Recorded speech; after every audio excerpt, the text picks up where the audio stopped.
Well, that sentence have to be finished later, will it? It will. Hey, everyone. Right, Dave, let's check. Let's get the mobiles out.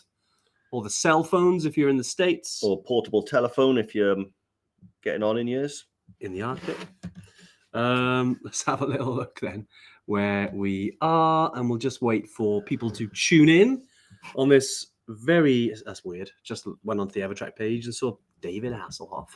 We got a different type of Dave today. Yeah. Although you're going to put some levers on like Hasselhoff then? Well, maybe biker levers. No? Biker levers. Is that it? But that's about it, really. I can't see that we're live yet. Luckily, we are live. Good, because I'm staring at a Word document anyway,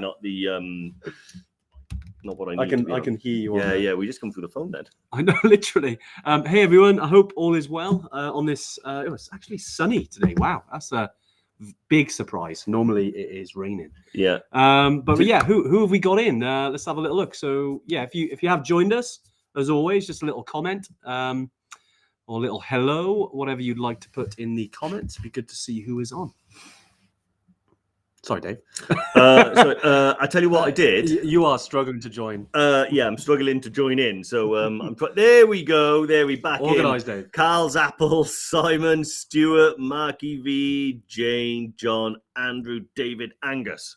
Nice. There we go. And Bright. Jerome's here today. I can't believe Jerome actually had a week off. What's he doing? He's so week busy off, in retirement. I was going to say, I thought he's retired now. Yeah, great stuff. No, good to see everyone.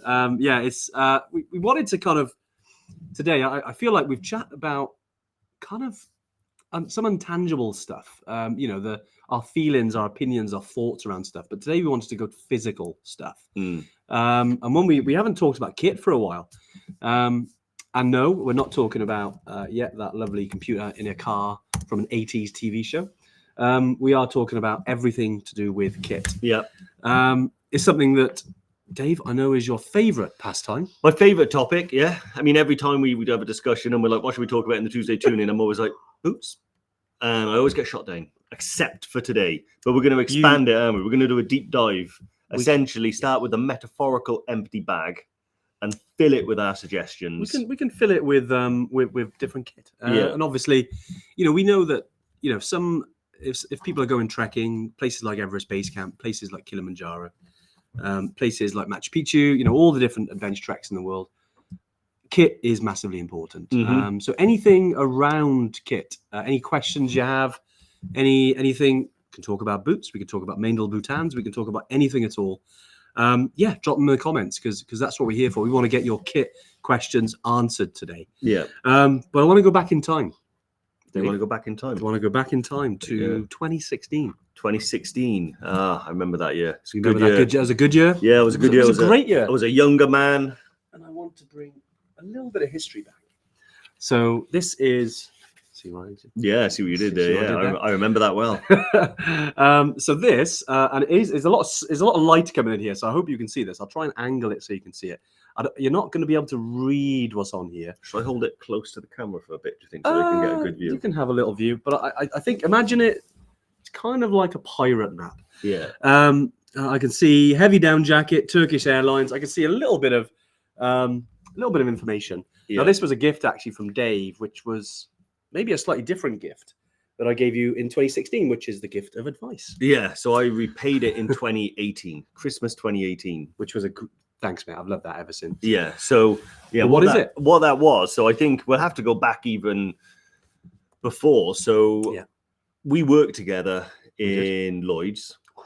Painful time. Yeah, such a happy time. Not because we worked together, but but then I left, you left, but we were kind of, like what I would say at that point is we're like pretty, friends, but not like close friends, but we were friends on Facebook. Yeah, and what we never got a chance to talk about when we worked together in Lloyd's was our sort of mutual love of all things sort of mountaineering, trekking, adventure, travel. It was mainly banking, interest, refunds, and loans. But we don't talk about that stuff anymore. Yeah, but then only in finance meetings. Yeah, but I had started to get this sort of itch that I wanted to go to get to Everest Base Camp, which had always been a dream of mine, to sort of trek in the Himalayas, to see Mount Everest, and to experience that. I'd never been to high altitude before, not even on a skiing holiday. In fact, the highest I'd ever been up until that point was probably somewhere in the UK. So I sent Andy a Facebook message because I saw that he had actually been out there trekking, and I was following his journey and the live updates.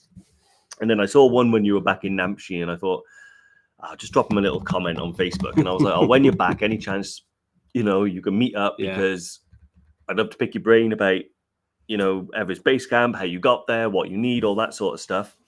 And you replied and said, when I get back, we'll meet up. And we did. We did. In Cardiff, in Bill's restaurant. Well remembered. I remember it like it was yesterday, because I even remember what you were wearing. Oh, wow. Not what I was wearing. I do remember what I was wearing last week. You had the brown insulated crag hopper trousers. So literally like I was trekking. Like you were trekking. And the Rab Infinity Pro Endurance with hydrophobic down. That's right. I've still got that jacket, actually. Yeah. It's battered now. And when we were sat there, we were going through all of these, all of these things, and I started to get a lot of information. So I said to the waitress, any chance I could borrow a pen and paper? She brought me the pen, but the only paper she had was a receipt. The receipt. So what I started doing, the receipt. What we inadvertently did was we created Evertrek's very first equipment list. Yeah, it was. Yeah, it was. 8 years ago. Sorry, get my maths right. 8 years ago, and a lot of things have obviously moved on. There's a lot of tech out there now. There's a lot of, obviously we've got equipment lists, we've got guides, you've got planners for trips. You've got a lot of, obviously we've got the Tuesday Tune In. YouTube videos, is podcasts, is a lot out there right now, a lot of information. So we kind of moved on from receipts now, hopefully. But it's always nice to kind of go back to the roots and feel. I think one of the reasons like we started this channel was to try and just answer these questions. And I think it's always important to start there. Mm-hmm. So we can now grow and navigate from that into actual equipment. Yeah, because we got some props today. We have got some props. Yeah, got some good props. I'm wondering, just because it's a nice place to dive in, should we do the 5 now? We can do. I think we can go for the 5, because we've obviously got the head to toe kit that we're gonna discuss. I know we've done similar ones like this before, but we're gonna maybe talk about some of this kit more in depth. So we might not go through every single A to Z here. It would be a very long time. What would Z be? That's got me thinking now. What piece of equipment with a Z? Yeah, Z. Sorry, this is all. I have to get this. If anyone has any suggestions on what kit you need that begins with the letter Z, I think I might have one, but it's not. It's a bit of a cheat.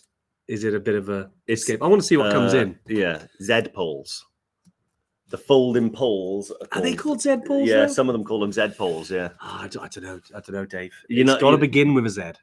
It's got to actually begin with a Z. And he's using Google. No, I'm just checking that Z poles is a thing. Yeah, see Z poles. See, they're a thing. Z poles. Yeah. Let's have a look. Hopefully, I know Pratesh there. Let's have a look. Ziploc bags. Yeah, it's pretty good. I'm sorry, I'm excited. I think Elaine, I like that. Ziploc bags. That's a good one. And is a key piece of equipment. I think Ziploc bags, great for keeping electricals, power banks, phone. What Dave said, locked away, which is good. So Ziploc bags, I like that. Yeah. So we might not get to Ziploc bags, but hopefully we'll do the first bit. Yeah. There we are. Z packs. There we go. Carl has dropped in as well. Look at this. This is the hive mind now. Yeah. In action. This is fantastic. Yeah. Right then, let's get to this 5 pieces thing. Yeah. And then we'll move on to the actual kit. We do have a couple of announcements today as well, which we'll come to. So it's going to be a busy one. Right. Straight on to you, Dave. 5 pieces of kit you can't leave home without. So what are you going to go for? The first one that I will do is the Thermarest blow up sleeping pad sleeping mat. Wow. This is it. Okay, I like that. Yeah. The reason why I don't ever go on any trek without it is because a lot of mine is kind of around a good night's sleep. Okay. Because if you have a good night's sleep, you can tackle anything the next day. Yeah. If you haven't slept well, then you're not going to have such a wonderful time. Yeah. Now this one has done. I know it's been to Kilimanjaro twice. I've used it like quite a lot, sort of in the UK and stuff, just camping. Still got volcanic ash on there. It's still, yeah, this is kind of tinged with the Kilimanjaro. Yeah. What I love about it is that weighs absolutely nothing. It doesn't weigh anything. Let's have a look. Yeah, it's good. It's good, I like that. It like doesn't take up much space. Like that can, that can sit in your day pack and you wouldn't even know it's there if you don't want to put it in your duffel. Yeah. But a good night's sleep can be had with this. And also, as it's a thermarest, it is really good in cold environments at keeping the what happens on a lot of mattresses is obviously you will lie on it and your heat will dissipate through the mattress and be lost to the floor. Yeah. Why thermarest are so good is because they're made in a way that that your own body heat is sort of reflected back as opposed to lost. So whilst you're talking about sleep, then I'm gonna raise you something to block out the noise of you sleeping. True. I mean, that is actually one thing. Yeah. And these are Apple AirPods, by the way. They do have two uses. Obviously, to listen to music or podcasts or videos. But most importantly, it's to block out the noise. Because they do. And they don't last forever. They do help. They certainly help me. Especially if Dave does bring the thermarest along. Yeah. It enables me to get a good night's sleep just as him. Yeah, perfect. Right then, what's your number two? My number two is, in fact, these exact sunglasses. They're not yours though. These are your ones. But these exact sunglasses are the ones that I take everywhere when I go. You inspire me to get them. Trekking. They're good choice. Well, yeah, I bought these in Namche in 2019. And ever since then, I've used them on every high altitude trek that I've ever done and skiing trips. These are the Jublo Reactive. Yeah, they're very good. So they actually move from category 2 to 4. Yeah. And so they're really, really good. They're not the cheapest out there. They're about £140 a pair. Yeah. But I've worn them skiing. I've worn them in really windy conditions. They do have little side bits that clip on as well. Yeah. So they're more like wraparounds. Obviously, if it's really bad weather or if you're on, a Himalayan peak, you're going to need more of like ski goggles essentially to make sure that you've got full protection. But in quite chill conditions, these are pretty good. And these are amazing. I mean, I think anytime you've been on like a really snowy peak in 30 degrees, which happens sometimes. Yeah, the reflective nature of the sun really hurts your eyes. And a few Andys today. Andy Platt, Andy Price, Andy Scott. Yeah. Any more Andys? And great to see so many Andys on. Yeah, and we actually did a trek in Wales recently in the snow. We did. And use these. They were fantastic. So wouldn't go anywhere without them. Highly recommend them. They are good shades. And they're good for a hairband too. Yeah. On to you now, your second. Ooh, my second.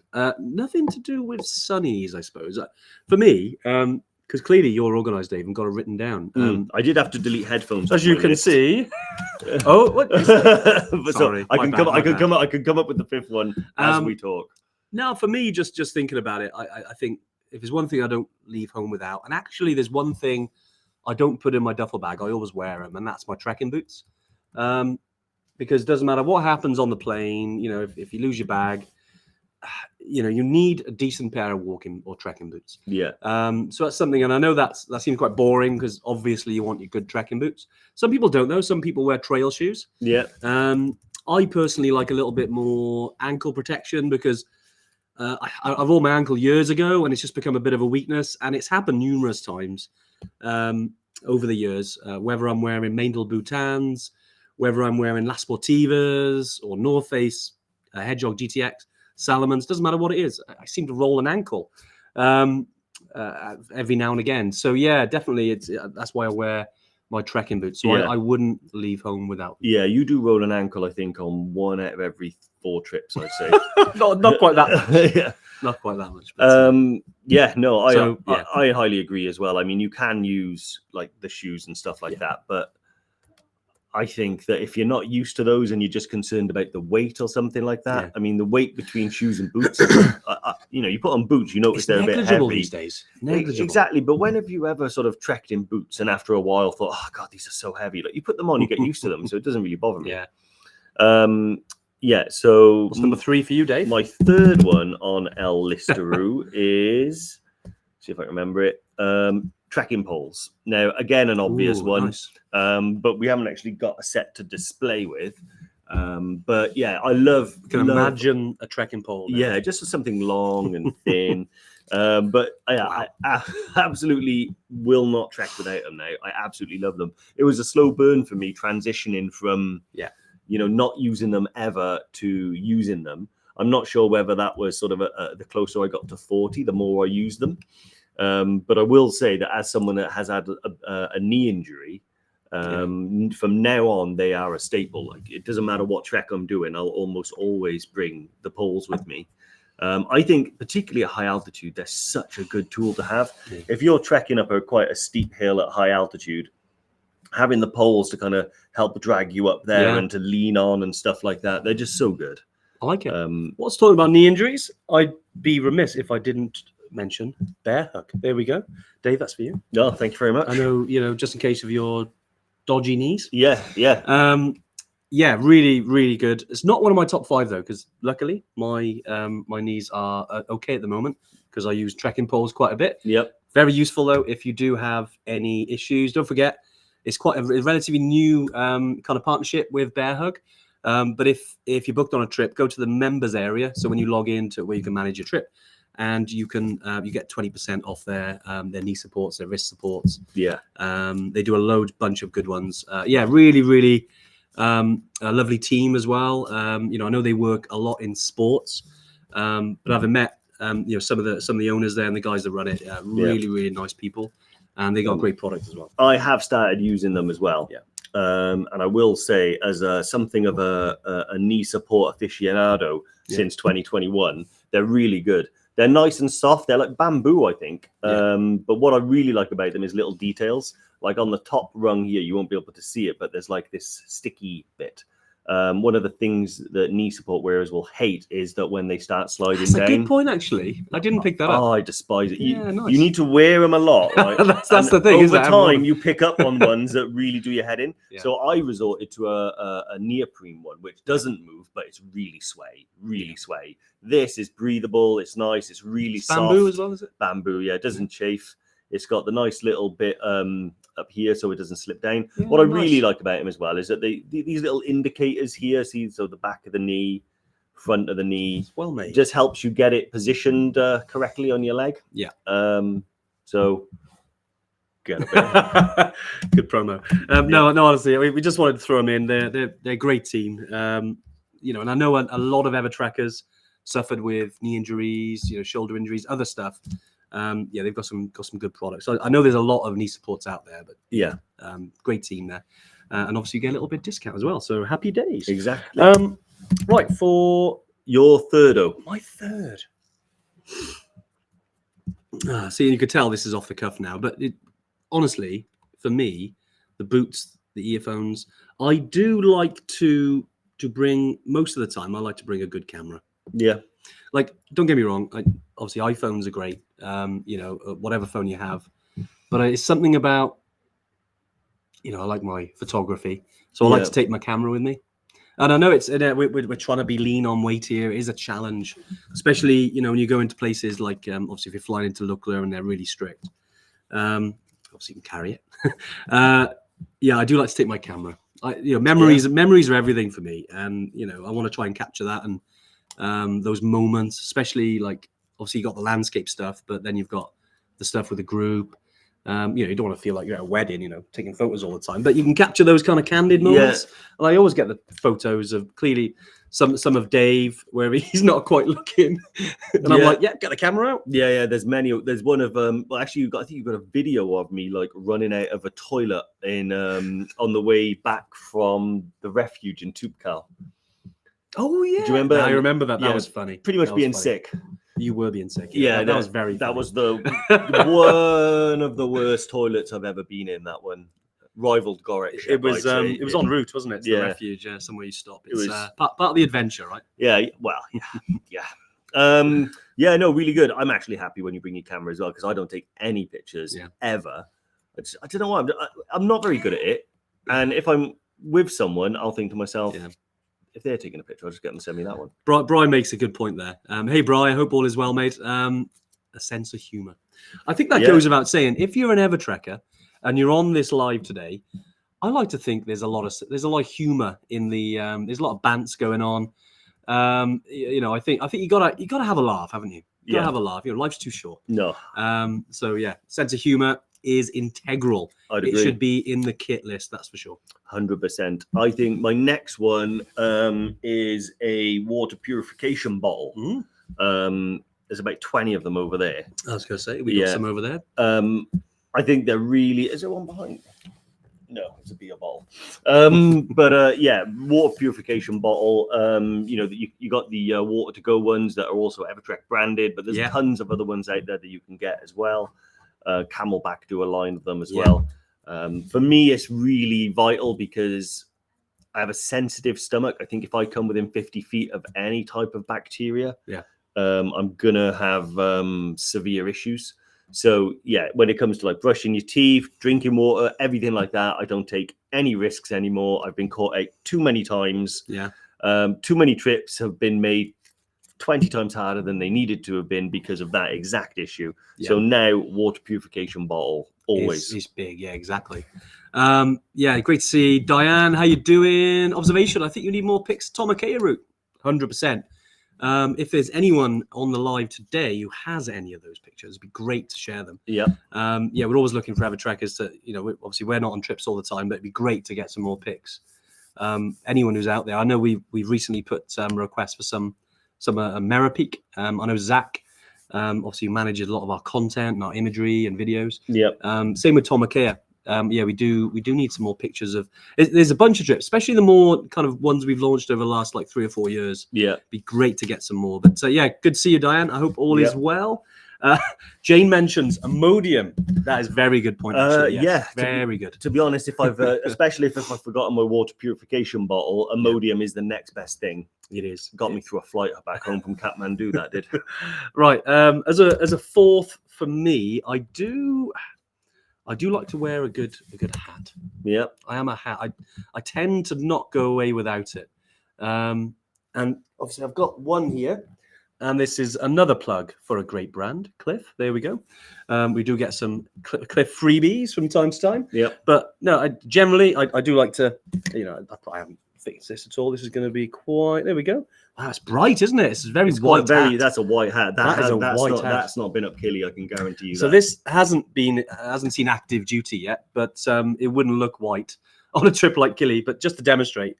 I always take a hat. Wouldn't leave home without one. No, I agree. Yeah, pretty important, pretty damn important. My final one would be a pair of Crocs.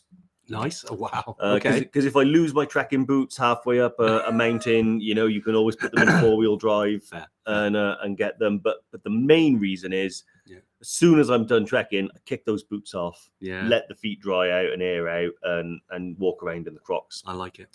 And also give you a safe way to get to the toilet without putting your boots on and getting wet socks. I like it. Final one for me. Which actually you have got one over there. One of our ones from Nepal, actually. That's it. It's one of our shiny ones. Remember during COVID we did a fundraiser. Strides for Guides, and we raised some money. This is one of the last remaining. Obviously, has Everest Skydive. Yeah, that's got an Everest Skydive branding on it. It has, and Evertrek. So essentially, I always take a down jacket with me on any trip I go on. Not always the big one. It depends on where I'm going. But I do tend to take a down jacket with me, and I put it in my day pack as well. Because they fall down quite nice. They're very light, and I do even a mountain in the UK. We definitely. It's just there's that moment sometimes that the cold can come out of nowhere, and I like to have a warm jacket with me at all times. And a lot of the mountain guides I speak to, Brecon Mountain Rescue, anyone in the mountains, and it's something I've always done out of habit. Is I always carry one with me in the bottom of my pack, just in case. It's something I never like to leave home without. That's for sure. No, vitally important, definitely. Which seems nuts if you're going to somewhere like Morocco, Marrakesh, or you're going somewhere like Moshi. But if you're on the summit of Toubkal or you're on the summit of Kilimanjaro, you're going to need it. Having said that, though, nice. I wore mine in Morocco, remember in the evening it got quite cold. Yeah, actually, I remember. You know, so a lot of the time, the Yeah. down jacket, I think, on these trips, Yeah. if you're not doing a winter one, gets taken out in the evening, doesn't it? When you're It sat does. around It having a does. chat, Yeah. chilling. Definitely. Awesome. Well, look, that's the 5 pieces. Hopefully, some useful stuff there. I know a lot of questions. We do have some more bits of kit because I know we've talked about boots. We talked briefly about down jackets there. We do have another piece of important equipment that is on majority of our trips. You will see. Yeah. And this is the RAB. This is the Ascent 700. Yeah, all your branding has come off the bag. I wouldn't look at the branding on there, but trust me, there's a RAB in there somewhere. Sleeping bags, obviously massively important. Yeah. Many different ones out there. A lot of people asking, do I need a 3 season? Do I need a 4 season? Obviously, there's different comfort ratings on there. Always go by comfort rating, by the way, if you're looking at a sleeping bag, because that will essentially show you what comfortable sleep will look like. Some of them are quite expensive. You're talking, 200 plus.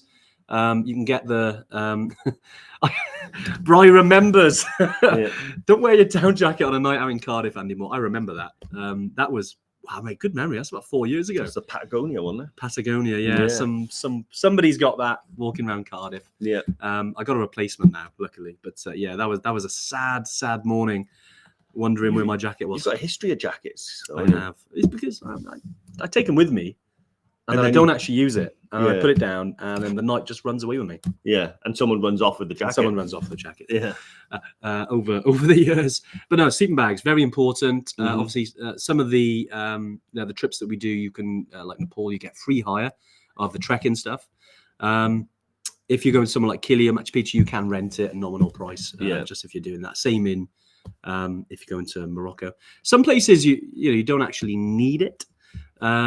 If you're sleeping in huts and things like that, you can kind of get away with a kind of a thinner sleeping bag. We're talking about Tour de Mont Blanc that Jerome mentioned, obviously very, very soon, and a couple of the Yetis are going this summer as well. Yep. Sad that we weren't able to make this summer, but a couple of our Yetis are. Because the huts are quite well, they're quite warm, even though you're quite high up. Summer months, it's not going to really drop below kind of 5 degrees, that kind of thing. So you don't necessarily need a 4 season for that. 2 to 3 will probably be fine. In the mountain refuges, and some of them do have blankets, and they're quite nice anyway. Especially the Italian side when you're in the refugios. They are really nice, brilliant. They are protissimo. I've been to base camp, mind, and never used my sleeping bag on one trip. Really? Yeah, it was because you have the duvet. September. Yeah, Nice. I just didn't need it, so I used it as a big pillow to prop up on. And then I went in October one time, and it was freezing from facting, like crazy cold every night. Oof. Yeah, and it depends, doesn't it? That's why, and it's hard because you take that there is probably best part of 1.5 kilos. Yeah, no, it is. For that, it's a chunky bugger as well, But if you're clever, but you need it. Like there's that much space, but always in mine, I'll stuff like pants, socks. Nice. Like cheers, Darren. Hats, gloves, all sorts of like things. I'll just stuff in there as well. So it's not just a sleeping bag that goes in there. You got to be quite clever with how you sort of pack these things. Yeah, exactly. Go on, Dave. What else you got? What goodies have you got for us, mate? One thing I'm going to pull up now, which I think is really good to have in your bag at any one time, is lots of dry bags. I like it. There's a few different ones. There's a few different ones in here. I think there's even more in here in this. I don't know. There's something in here. Let's have a look. It's probably a thermarest. It's a thermarest. Where's your thing? Yeah, it's a green thermarest. Yeah. We'll leave that one. Yeah, we covered that. So we covered thermarest, but look, he lost his. Useful. That is an old bag. That one. Yeah. So these are really good. So there's all sorts of different ones in here. You can pull them out, all different sizes and colors. Nice. I think they're really, really good to have. It helps keep things organized. It helps separate all the sort of dirty from the clean. Very useful. Yeah, and also, I know that a lot of the mountain rescue people, they color code their bags as well. So they'll have like blue for water stuff, red for something else, and I'm not sure. Yeah, I'm not sure what it all means, but when they open their bag, they'll have color coded stuff. Yeah. So in your own mind, you can develop the same system just for knowing where sort of all your bits of kit are. Exactly. Really, really good. And also, these are great as well if it does rain and you don't have a rain cover. I recently bought an expensive not recently, but like a year and a half ago, bought an expensive Osprey jacket Okay. bag, and it Yeah. didn't come with one of these. Really? Didn't come with like a Some of them raincoat, used to didn't- over the years, but yeah, And it was like the was a top, good of, one the, as top well. of the range one. Sometimes So they don't, now yeah. what I'll do instead is I'll have a dry bag inside just to keep everything nice and safe. Nice. Really useful. 1,000 uses for those when you're out on the mountains. I'm going to switch gears a bit because we do have a bit of an announcement today. So we obviously, if you've been around the Evertrekker community for any length of time, you'll know that we like to run certain competitions from time to time. What are we thinking this one is, Dave? I think this is the Brian's going to win it competition. It is. There we go. I'm going to enter that. And then here we go. So yeah, this time we're running a free trip for 2 people to Kilimanjaro. We haven't done one on Kili for a while. Yeah, some of the team were like, we should do a Kili one. We want an opportunity for 2 people to go to Kilimanjaro. So yeah, thought I'd give you first refusal. Yeah, if you look at the link there, you know how it works. Get yourself in, and then you will never know. Yeah. And I know Bryce says he'll never win one, but hey, it's random. Yeah. So you never know. We've had previous Evertrekkers win them before. But yeah, good luck to all who entered, and obviously share away. You know, we really appreciate it. Everyone, you know, I see a lot of Evertrekkers sharing on the socials, and Yeah. really appreciate it. You know, get involved. Obviously, it's and even if you've done Kili before, if you do win, you know, because I know a lot of Evertrekkers have already done Kili. You could choose another trip at the same value. Yeah. So yeah, definitely get entering and get sharing. No, awesome. Yeah, one of the best trips I've ever done, Kilimanjaro. It is, isn't it? Kili is. It's a special one. It was the last one we did before COVID. Yeah. Which kind of messed with all of our minds. It was literally a matter of weeks before. I think I actually had COVID on Kili, but it was. I shared a tent with you, but I think I had it before I left. Yeah, you did. Because we did the Adventure Travel Show in January, Mhm. and it was in the news then, wasn't it? But it wasn't exactly arrived. Mainstream. Yeah. But I got really ill, fever and that for a while afterwards. Then you got ill, and then we went to Kili. And you still, at least we summited Kili. I mean, Summit or Cairn. but that was amazing. It was it was peculiar coming back, and the last ordinary thing we did was Summit Kilimanjaro. Everything was weird after that. Which was amazing in a way, but also strange in a way. It was interesting. It's weird because I know we moved on. It feels like it's a lifetime ago, but also not. You know, because it doesn't feel like that long ago that we were on the summit. It's mad to think that 4 years, over 4 years. Yeah, literally 4 years and a couple of months now. Yeah, have passed. 28th February 2020. Yeah, mad. 4 years since then. But you know, that's what 2 lucky people will be saying in 4 years and 2 weeks from now. Exactly. They'll be saying, "Wow, I can't believe that I won that trip and I went, and that was 4 years ago." Yeah, that's amazing. Brilliant. Loads of good questions coming in as well. Yeah, keep them coming, by the way, because we still got a half hour to chat about all things kit. Even if it's off on a tangent, Stuart, that is completely fine. It's a safe zone to chat about anything at all, mate. So good to see you, Stuart, as well. I hope all is well. Obviously, got his summit picture from Kili. Amazing. I will say one thing and I think a few people will like resonate with the same problem is that when I am buying my kit, there is one thing that's always like at the forefront of my mind. That's overheating. I run hot. Okay, so you want to try and cool down. I want to try and cool down. A lot of the clothes that I buy, annoyingly, lead you into the expensive aisle. Because you want to buy stuff that's high wicking, breathable, has a lot of vents, stuff like that. I think a really good pair of trousers that I used on Kilimanjaro, and I would use them if I was to go up Island Peak.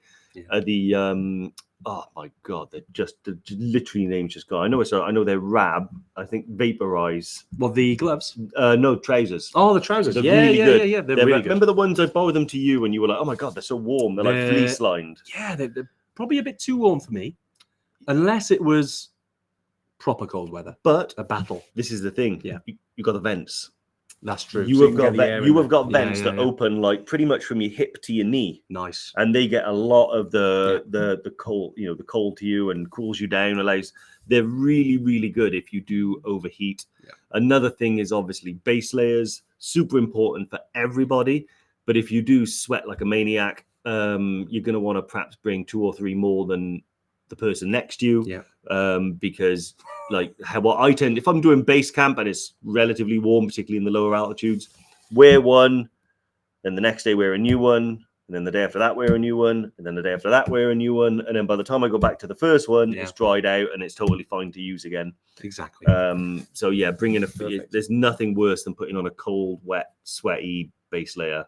Or you could, as Andrew has said there, buy a Grandad's string vest.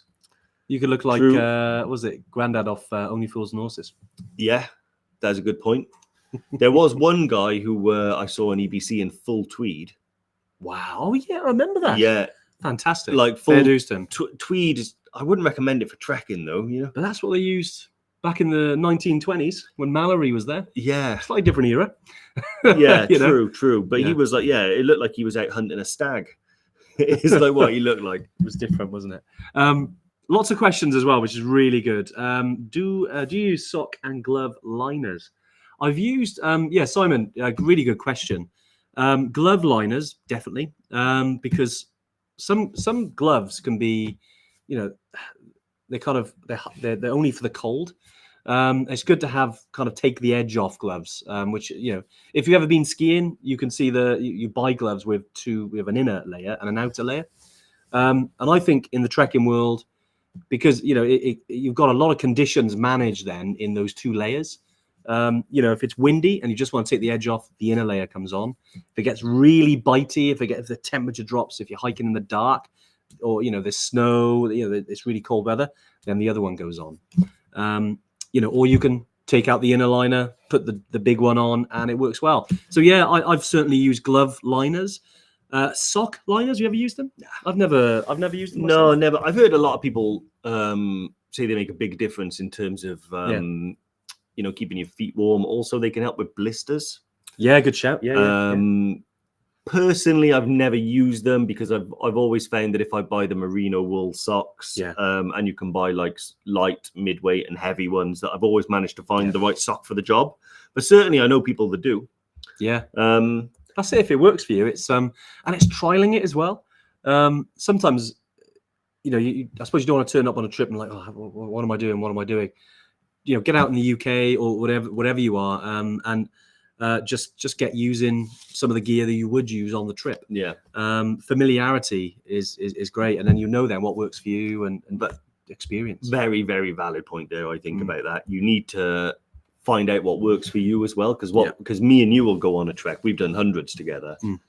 Quite often our kit looks quite different in terms of what we wear. The basics are the same. We wear boots and trousers and whatnot, but in terms of when you've got a jacket on and I haven't, and gloves and whatnot, it's all quite different. It is. Jumping into the queues then. So Carl Zappel. Hey Carl. Wait for this question. Is it to do with weight? It is, yeah. Is it a biggie if the duffel bag and rucksack are over the 15 by a long way? What is the penalty per kg over the limit? Good question.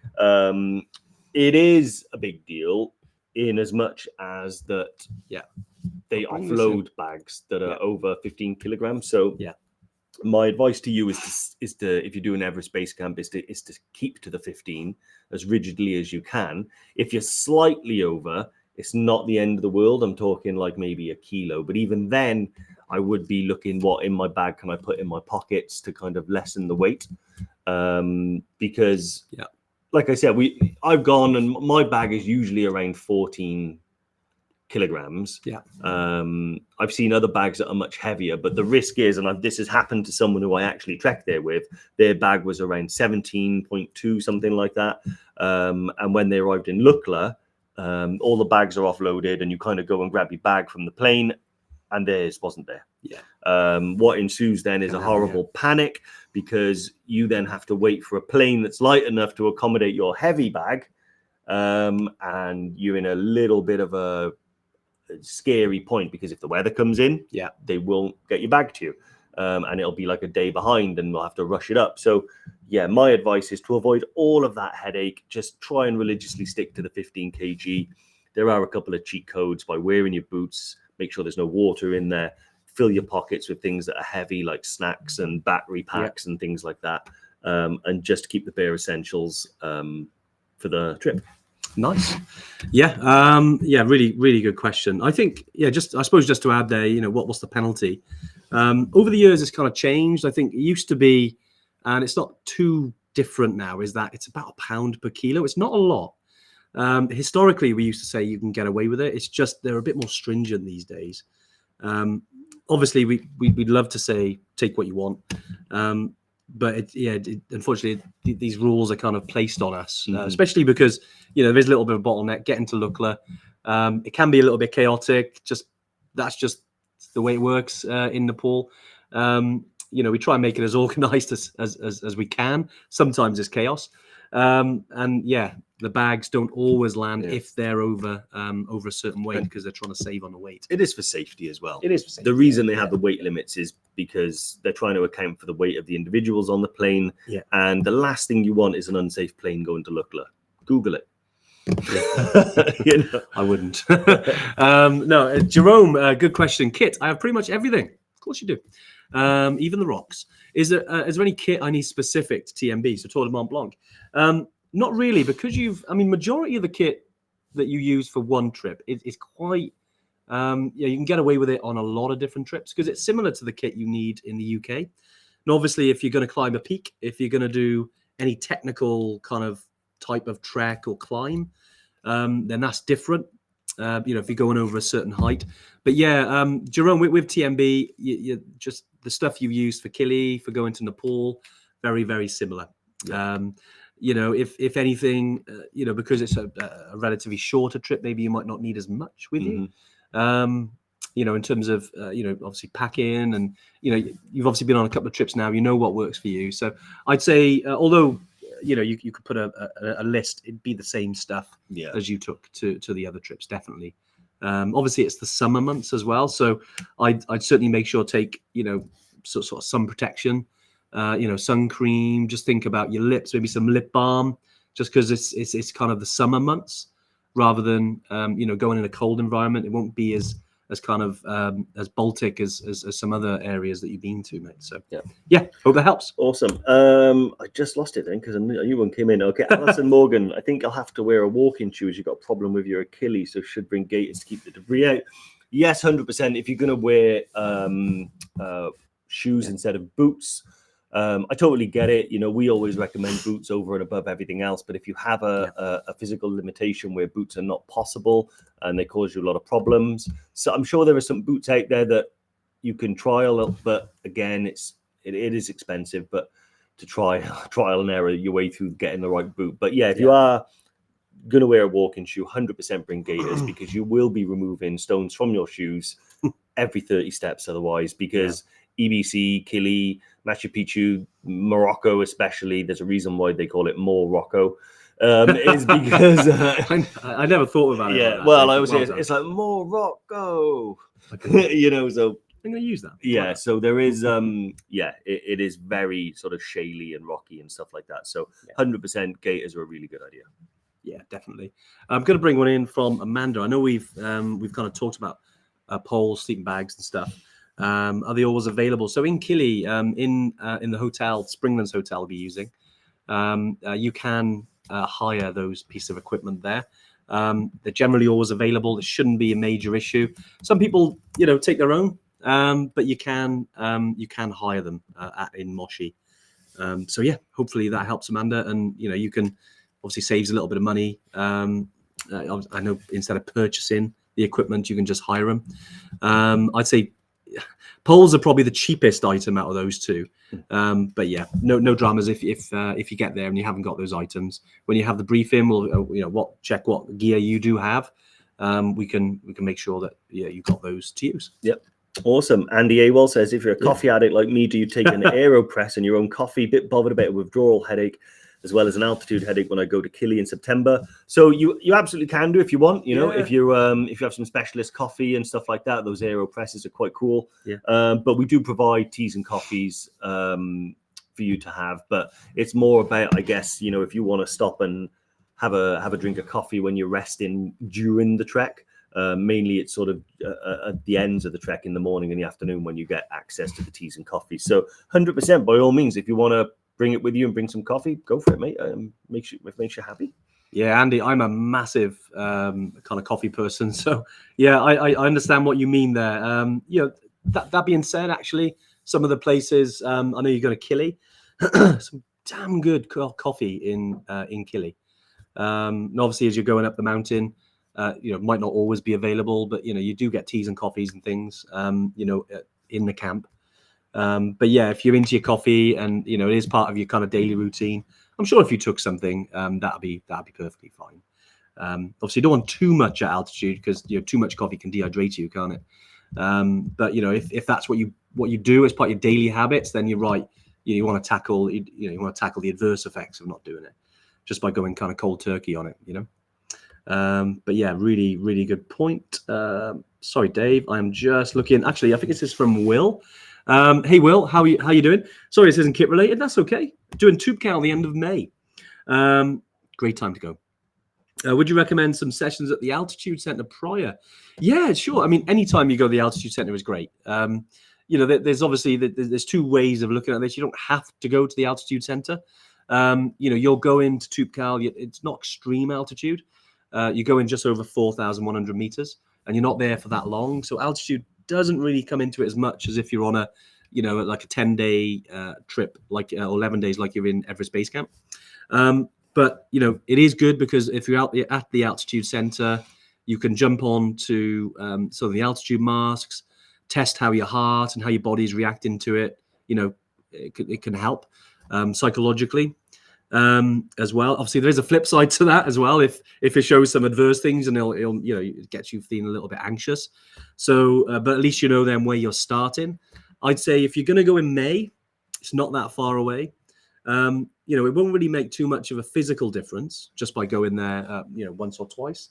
I'd say you have to have a longer period of time where you're maybe sleeping in altitude tents, that kind of stuff. Tried and tested. Drink enough water. Go slow.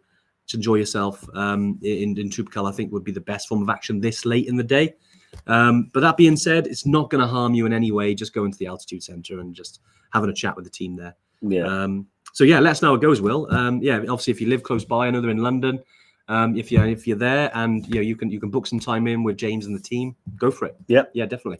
Let us know you get on. Awesome. I saw one a second ago that I was going to read. Jerome asked, what do Evertrekkers have in their first aid kits? Good question. So yeah, when you go to the trip, the guides always carry the vast majority of everything that you'll need. They have a full, you know, mountain guide, fully equipped high altitude first aid kit. Yeah. But yeah, it's always good to bring your own. I always kind of do have a bit of a first aid kit with me. To be honest, most of the time mine's just full of pills. So sort of the good stuff, not the dodgy stuff. Yeah, nothing bought from independent people in Newport, you know. Right, so it's all pharmacy grade. But yeah, just things like ibuprofen for the knee, paracetamol if you get a headache. Yeah. I'll often have some sort of hydration salts in there as well. Always, I'll bring some like zinc oxide tape with me. Yeah. If you have blisters or anything like that, it's also can be used to like strap your knee up and things like that if you need it. I think that's more or less it for me, to be honest. It's mainly just like surface things, plasters, maybe some compedes and stuff like that. But yeah, scissors, nothing too major, you know, because almost always on a trip like the ones we do, there'll be a guide. So if there's anything like antibiotics or anything like that, you can get that from your guide and they'll keep you safe and healthy and everything you need. What you need is just stuff to keep you ticking over, you know, stuff you don't want to annoy your guide about. Yeah, exactly. No, you are right. Like I used to maybe be a bit more risque and not take one, especially on one of my first trips to Everest Base Camp. But then I do now, just because I've got some stuff there, or even though, you know, I know the guides have all got it covered. If you're next to someone and they've just maybe cut their hand on something and you're there, you know, and you can help out, it's something I just consciously do. So It's for things like that. Obviously, with your own treating your own injuries as well. And sometimes, just like you said, hydration stuff. If you've got a dodgy belly, sometimes I put some Imodium in there. Some hydration, like diurolite stuff. That kind of helps. Any backup stuff. So you can get. I know Nomad do. They do a lot of sort of travel packs, like first aid kits, and some of them have got some like antibiotic stuff for dodgy tummies. We call it the Brad Pitt kit, and very powerful and works if you've got a dodgy belly. I've got to replace mine because it's been raided. I wonder on more than one occasion. Stay away from the fish, Dave. It's not me. That was the it was Pitt, someone else. Yeah. It was someone else on Kilimanjaro nabbed it all. Wasn't me. Yeah. Right, we got a few more cues coming in. Sorry, Dave, my WhatsApp was timed out there too. That's all right. What do we got? So Michael David Vickers said, when traveling abroad, is a Revolut card accepted in most places, but mainly in Nepal? I'll be honest with you, it's probably best to look up where Revolut are accepted now. Most of the time I think it functions the same as a normal debit card, so usually anywhere that you can spend a debit or a credit card will accept a Revolut card as well. I've not known any place that doesn't. Having said that, we had a big issue when we were traveling skiing one time, remember, and it wouldn't the tolls, it wouldn't take it. That's right, in Spain. So it's typical, isn't it? You buy one to use for traveling and it doesn't work while you're traveling. It can be quite frustrating. Exactly. I think certainly check with Revolut to see if it if it has the functionality to work in a country. If it does, then I'd imagine most places where you can use your debit or credit card, you could use the Revolut card. I've used it in South America. It's fine in Peru. I used it briefly in Miami. Revolut, this is. So, it is, it's quite a well-used and well-known card now. In Kathmandu, you probably get away with it. As you get higher, I'd say in Lukla or in Namche, it might be a bit risky. But, it obviously provides you with that kind of barrier of safety, doesn't it? Because it's, if you lose it, it's not gonna be used type thing. You know what I was wondering, and this is this is something that I would probably ask if I was watching the Tuesday Tune In now, even though I should already know the question. Even though I should already know the answer to this. What is the benefit of having a Revolut card over just my normal debit card? It's very true. Because not that I don't mind the Revolut card. I actually bank with Nationwide, but Revolut I think is more secure apparently. I think they've got a lot of behind the scenes features going on. It's quite cool. I think you got different pots if you want to manage your money, have like a travel fund, have one for the bills. I think there's loads of stuff like that. I don't know. There's obviously I don't work for Revolut, but I wonder what the benefits are of it. Because I'm with Barclays. Okay. And everywhere I go, I just use my debit card. I've never used is it Revolut? There's another travel one as well, I'm sure there was, but I can't remember. Monzo, yeah. But I'm not sure if there was something to do with the immediate currency exchange using Revolut. It does have there's some FX based on benefits. What rate? You get a slightly better rate. Do you get slightly better rate? Slightly better rate. As if you the old school way of going to like a travel agent. And changing your money or the post office and then taking cash. It's just another way of not taking cash without jeopardizing your normal bank cards. Interesting. Yeah. That's why Monzo, that's because over the last kind of 10 years, they've really become something of a thing, haven't they? I've certainly seen them a lot. Some friends, family have used Monzo. I've used Revolut. They're pretty good. Yeah, because a mate of mine uses Revolut. And I never bothered to ask him why. But no, it's interesting. Maybe I'll look Jay into makes it. a good point though. It's if your card was compromised, the current account won't be. So it's a level of security. So what if someone manages to steal or clone your card? They won't be able to get access to your. So is it a separate bank account? Is it? I don't really know. Yeah, I'll have to look into it. Give it a Google, Dave. Yeah, interesting. But good question. Yeah, no. So there you are. I thought I'd ask one. That's good. Dewi, Barocca or vitamin C tablets every morning. Yeah, some people do. I used to, and something I do at altitude, and obviously get, this is medication, so do speak to your GP about taking any of this. Get professional advice. But I used to take an aspirin every morning at altitude. Now, it's not like it makes a massive difference. It could be more kind of psychological. But because obviously, at altitude, your blood is kind of thickening.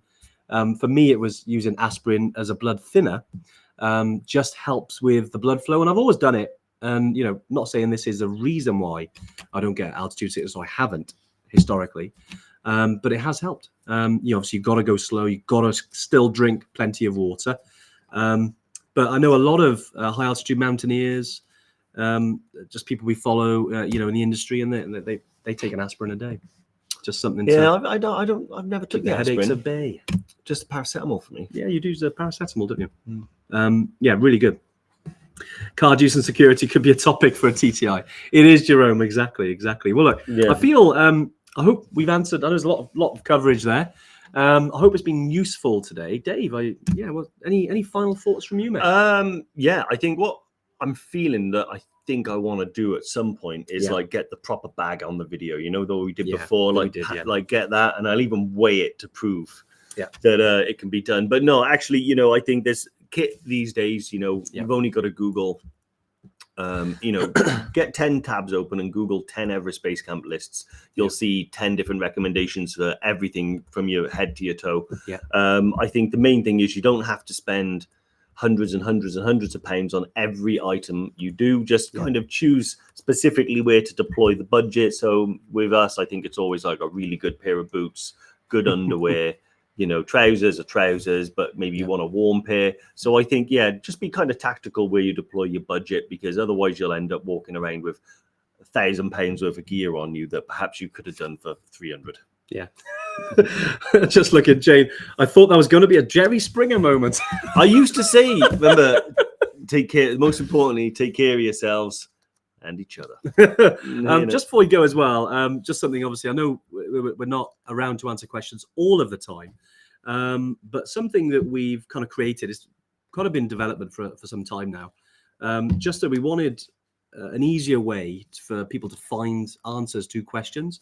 So what we've done is we've created a little bit of a chat facility on the website called Yet AI. Sure, you can see where that came from. Yet I.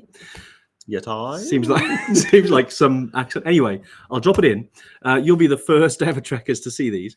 But there we go. It's a page on our website. It's got a little bit of a chat bot there that you can basically, it's trained on all of our previous Tuesday tune-ins, all of our podcast episodes, all of our blogs on our website, all of our kit lists over the last kind of several years. So it's got a lot of information in there. Now, obviously, we'd like it to be 100% accurate. There are some information in there that could be quite old. What if it starts to launch the nukes? And it doesn't do that. It's only about Evertrek. It's only about the information. And it's, if you've got any questions when we're not around, then it's a little tool that people can find stuff on the website, because it shows you where it's come from. So have a little look. Have a look. You can ask it anything. Even you can ask who Dave is. It'll tell you who Dave is. What if it becomes self-aware, like Skynet? Doesn't. Don't put worry in people's minds. It's nothing. AI is fine. But it's trained on specific information around Evertrek. Have a little look. Obviously, more than happy for you to test it out and break it. Let us know so we can change it. It's a nice, it's a kind of early design tool, but it's something that essentially the reason it's there is for just to answer your questions when we're not around. So hopefully you find it useful. And obviously we'll be sharing it. It's on the website. So let us know how you get on. Awesome. Great stuff. But we'll be back next week. We promise it won't be about kit. I think we covered a lot of that today, but you never know. But hopefully as well, you enter the Kilimanjaro competition. I'm sure over the next few weeks, we'll be talking a bit about Kilimanjaro, as you can appreciate. So if you see a lot of articles floating around about Kili, but yeah. Is it Andrew? What is he? Is this an actual answer now? Is it okay? Dave was one of the key figures. Oh, you're a key figure, mate. Oh, well, apparently, yeah. Promotion. Episodes related to adventures. Dave has darker hair and more tattoos than an incarcerated gang member. Yeah, that's quite accurate. But he's described as being much lovelier than a gang member too. His significant part contribute to the fun, informative content, engaging. Mate, this is good. Well, it's like he knows you. I take back everything I said about Skynet. Then me and Yet AI are now best friends. Brilliant. Didn't even mention his knee. Didn't even mention. That's half my identity. Hope you found it useful. Obviously, if you want to find out about Dave, but about anything at all, test it and break it. I said, Bry's going to be on there now trying to break it. But great stuff. Have fun, and we'll see you next week. Take it easy, guys. Bye. Bye.